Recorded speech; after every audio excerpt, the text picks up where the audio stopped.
වර්ණිස් kitchen YouTube channel එකට අදත් ඔයගොල්ලෝ හැමදෙනාම ගොඩක් ආදරෙන් පිළිගන්නවා. අද මම ඔයාලට කියලා දෙන්න යන්නේ ගොඩක් පහසුවෙන් ගොඩක් රසට ඔයාලට ඕනම වෙලාවකට කන්න පුළුවන් විදිහට අල සහ චිකන් පාවිච්චි කරලා රසවත් ස්නැක් එකක් හදාගන්න විදිහ. ඉතින් අපි අද හදාගන්න අල සහ චිකන් ස්නැක් එක ඔයගොල්ලන්ට ස්නැක් එකක් විදිහට පාවිච්චි කරන්නත් පුළුවන්.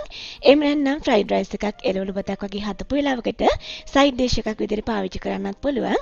ඒ වගේම පොඩි බබාලගේ ලන්ච් බොක්ස් වලට පාවිච්චි කරන්නත් පුළුවන්.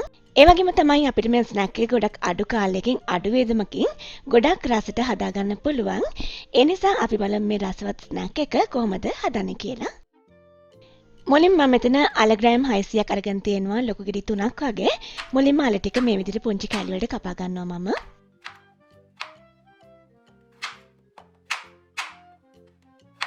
කපාගත් අල ටික මම මේ වගේ තඹ ගන්න පුළුවන් ලොකු භාජනයකට දා ගන්නවා.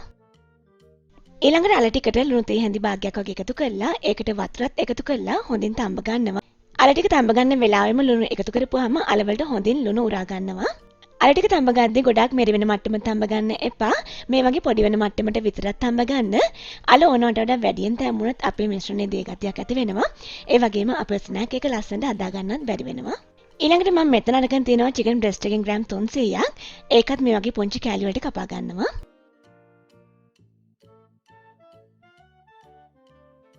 චිකන් ටිකත් වෙනම භාජනයක දාගෙන ඊළඟට මම එකට ලුණු කුඩු තේ හැඳි කාලක් ගම්මිරිස් කුඩු තේ හැඳි භාගයක් එකතු කර ගන්නවා. ඒ වගේම දෙහිවුෂ තේ හැඳි කාලක් වගේ එකතු කරලා වතුර එකතු කරලා හොඳින් තඹ ගන්නවා. ඉතින් වෙනදා වගේම වීඩියෝ එකට අදාළ සම්පූර්ණ රෙසිපි එක වීඩියෝ එකට පල්ලෙහා තියෙන ඉන්ෆෝ බොක්ස් එකේ තියෙනවා. එතනින් සම්පූර්ණ රෙසිපි එක ගන්න ඕගොල්ලෝ. මේ තියෙන මේ විදිහට තඹගත අල සහ චිකන් ටික චිකන් ග්‍රෑම් 300ක් තියෙනවා.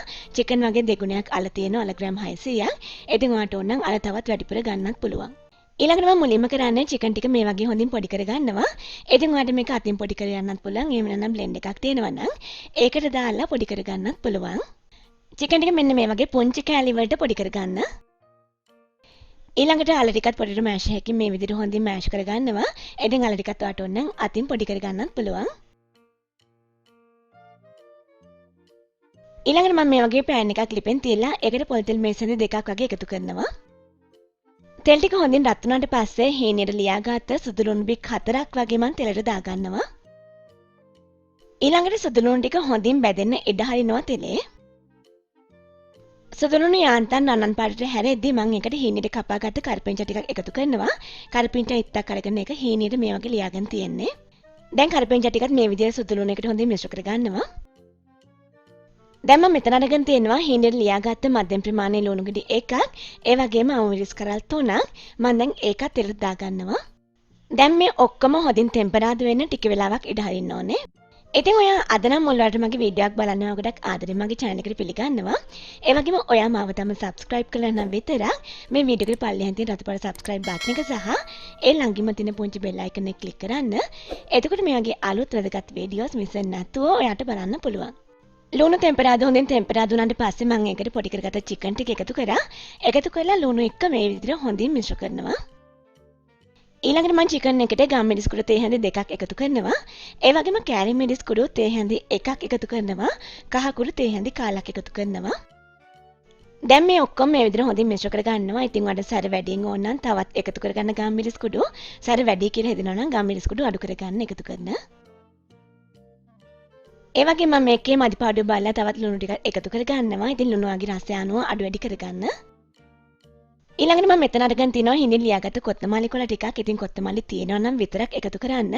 කොත්තමල්ලි කොළ ටිකක් චිකන් එකට එකතු කරලා හොඳින් මිශ්‍ර කරනවා.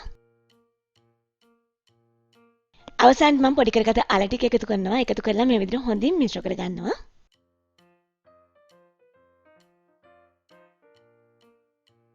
අල ටික චිකන් එක්ක මේ විදිහට හොඳින් මිශ්‍ර කරගෙන ඊළඟට තවත් විනාඩි කිහිපයක් ලිපේ තියාගෙන ඉඳලා මම මේ මිශ්‍රණය ලිපෙන් ඉවත් කරගන්නවා. ඊළඟට මම මේ මිශ්‍රණය වෙනත් භාජනයකට මාරු කරගන්නවා මේ විදිහට. ඊළඟට මේ අල චිකන් මිශ්‍රණය හොඳින් නිවෙනකන් පැත්තකින් තියන්න ඕනේ. ඒ අතර මම මෙතන මොසරෙලා චීස් ටිකක් අරගෙන තියෙනවා. ඒවා මේ වගේ පුංචි කෑලි වලට කපා ගන්නවා. ඉතින් ඔයාලට මොසරෙලා චීස් තියෙනවා නම් පාවිච්චි කරන්න. නැත්නම් පාවිච්චි නොකර ඉන්න. නැති වුණත් රසයේ වෙනසක් වෙන්නේ නැහැ. මේ වගේ සයිස් එකේ කෑලි වලට කපා ගන්න. මේ වෙද්දී අපේ අල සහ චිකන් මිශ්‍රණය හොඳින් නිවිලා තියෙන්නේ. ඊළඟට මම කරන්නේ මේ වගේ හොදි බෙදෙන හැන්දකින් හැන්දේ 1.1 වගේ අතට මේ විදිහට දාගන්නවා. ඊළඟ චිකන් සහ අල මිශ්‍රණය මේ විදිහට අතින් හොඳින් පැතලි කරගන්න අල්ල උඩ තියාගෙන. ඊළඟට පැතලි කරගත්ත මිශ්‍රණය මැදින් මේ වගේ මොසරෙල්ලා චීස් කෑල්ලක් තියාගෙන චීස් කෑල්ල මේ විදිහට හොඳින් වහගන්න. දැන් මේක මේ විදිහට හොඳින් සකස් කරගෙන අත්ල මත තියලා මේ විදිහට හොඳින් රෝල් කරගන්න. රෝල් එකක් වගේ හිටින මට්ටමට. ඒ වගේම රෝල් එකේ දෙපැත්තටත් මේ විදිහට ගහලා ඒ දෙපැත්තත් හොඳින් හදාගන්න. ඉතින් ඔයාලට පේනවා අපේ අල සහ චිකන් ස්නැක් රෝල් එක ගොඩක් ලස්සනට හදාගන්න පුළුවන් කියලා. ඉතින් ටිකත් මේ විදිහට ගොඩක් ලස්සන හැඩයකට හදාගන්න. ඉතින් මම මේ රෝල් එක ටිකක් ලොකුවට තමයි හදාගන්නේ මට පහසු නිසා. ඔයාලට ඕන නම් මේ රෝල් එක මීට වඩා පුංචියට හදාගෙන හදන ගණන වැඩි කරගන්න පුළුවන්. ඔයා මෙතනදී මොසරෙල්ලා චීස් පාවිච්චි කරන්නේ නැත්නම් මිශ්‍රණය අතට අරගෙන ඊළඟට මේ වගේ පැතලි නොකර බෝලයක් කරලා ඊළඟට අතල මත තියලා රෝල් කරලා මේ විදිහට හැඩයට හදාගන්න. මේ රෝල් එක ෂේප් කරගත්තී අතේ පොල් තෙල් ටිකක් හරි එහෙම නැත්නම් වතුර ටිකක් හරි ගා ගන්න. එතකොට ගොඩක් පහසුවෙන් මේක ෂේප් කරගන්න පුළුවන්.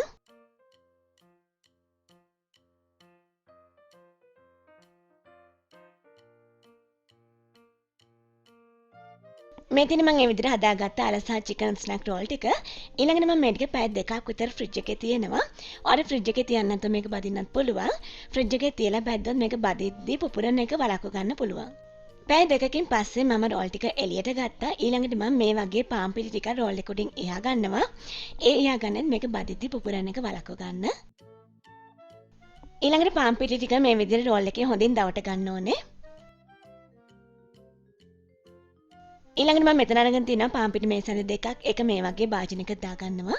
ඊළඟට මම මේකට ලුණු ටිකක් එකතු කරලා ඊළඟට වතුර කෝප භාගයක් වගේ එකතු කරමින් හොඳ ඔකු දියරයක් හදාගන්නවා.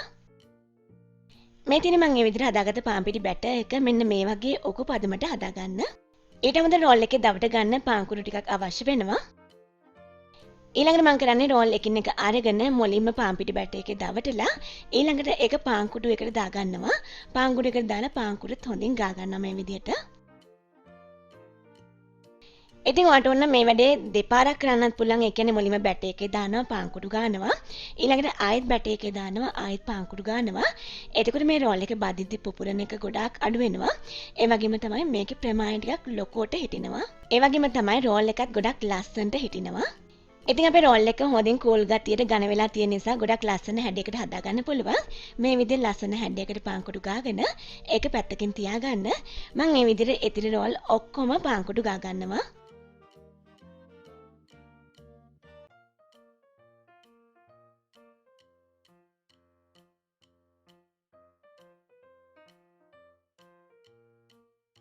දැන් අපිට මේ රෝල් ටික තෙලේ දාලා හොඳින් බැද ගන්න පුළුවන්. මෙතන රෝල් ටික හොඳින් වැහෙන මට්ටමට වගේ තෙල් තියෙනවා නම් ගොඩක් හොඳයි. ඒ වගේම තමයි තෙල් එක ගොඩාක් හොඳින් රත් වෙලා තියෙන්න ඕනේ. ඒ කියන්නේ රෝල් එක අපි තෙලට දාලා විනාඩි කිහිපයක් ඇතුළත මේක රන්වන් පාටට හැරෙන්න ඕනේ. මොකද අඩුගින්දරේ ගොඩක් වෙලා රෝල් ටික තෙලේ තියෙද්දි රෝල් ටික පුපුරන්න බලනවා. ඒ නිසා රෝල් ටික තෙලට දාලා විනාඩි කිහිපයක් ඇතුළත ඒක ආපහු ගන්න පුළුවන් මට්ටමට බැදෙන්න ඕනේ. ඉතින් රෝල් හදද්දි කට්ලට් හදද්දි මේ හැම දෙයකම මේක පොදුයි. ඉතින් විනාඩි 2ක් 3ක් වගේ යද්දි රෝල් ටික මේ වගේ ලස්සන රන්වන් පාටට බැදෙනවා. ඊළඟට තෙල් බේරලා ලිපෙන් ඉවත් කර ගන්න ඕනේ. ඔයාලට පේනවාද රෝල් වල ගොඩාක් ලස්සන පාටක් තියෙනවා කියලා. මම දැන් මේ විදිහට ඉතිරි රෝල් ටිකත් හදා ගන්නවා.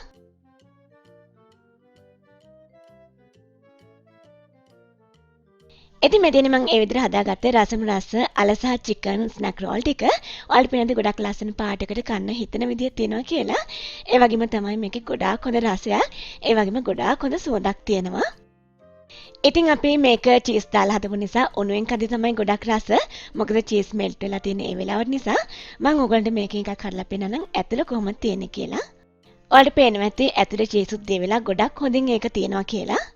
ඉතින් ඔයාලත් මේ රසවත් පහසු රෙසිපි එක try කරලා බලන්න. ඒ වගේම ඔයගොල්ලෝගේ යාළුවන්ටත් බලන්න අනිවාර්යෙන් share කරන්න. අපි මේ වගේ තවත් අලුත් වැදගත් රසවත් වීඩියෝ එකකින් ආයේ හම්බ වෙමු.